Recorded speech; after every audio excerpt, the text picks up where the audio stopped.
Iyada dowladda Soomaaliya ay sheegtay in dhammaan la xidhay suuqyada, dugsiyada, masaajidada, goobaha waxbarashada ee hore loo xiray iyo goobaha ganacsiga la xiri doono, ayay dadka degmada Kaaraan ee suuqa ah ku nool waxay noo sheegeen saaka beedka Ruunurgood Media u sheegeen in haddii dowladda Soomaaliya ay soo gasho ayna sheegto in dhammaan la xirayo ay taas dagaal kala hortagi doonto. Waxay sheegeen dadka shacabka ee ku nool inay qaajo xukutiso ay uga runta xabad xukutisho oo ah in yar nafta kaaga qaadayso. Waxay sheegeen in wax walba Allah subxaanahu wa tacaala uu baxsho, balse in guryaha layna ku gasay sida xoolihii ayna aqbalin waxaasna heel galbeedka laga keenay.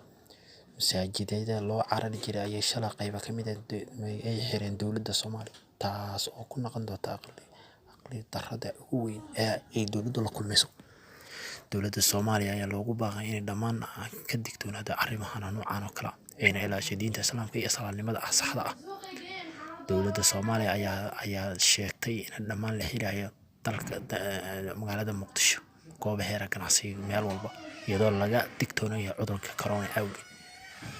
Dadka suuqa Kaaraan oo saaka beedka Ruunurgood Media in badan wareysiisay waxay sheegeen in dagaal kala hortagi doonaan hiliblayda, qudaarleyda, dukaanleyda, wax walba oo ganacsi ku cabitanleyda ayaana dagaalkaas diyaarka ah kubada qayb qaada doon.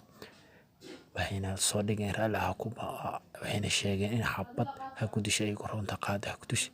Dowladda Soomaaliya awood u malay dadka shacab guryaha ku shabayso ayna ugu goyso raashin, balse taas ayna ka aqbali doonin. Geela oo maanta oo sabtiya meelo badan caasimada ah lagu iibinayay, balse suuqa Kaaraan si heer sare loogu iibay ayaa caawada la filayaa inuu meelo badan saameeyo haddii Ilaahay subxaanahu wa tacaala uu arrin kale keen. taasoo ay sheegeen inay marnaba aqbalin ciidan booliska oo bac ku siiyay dagaal kala hortagi doona. Hadba dhageysi daawaday ra'ligaaga hoos noogu reeb iyo waxay kula tahay. Diinta Islaamku waa diin nasteexa badan wax walbana nafarta, mana ahan goobaha Allah subxaanahu wa tacaala lagu tago qof walba walaadkiisa uu inuu tago ku sheegto in la xiro lagana cararo. Beedka Ruunurgood Media oo bulshada ku dhex jira mar walba xogta oo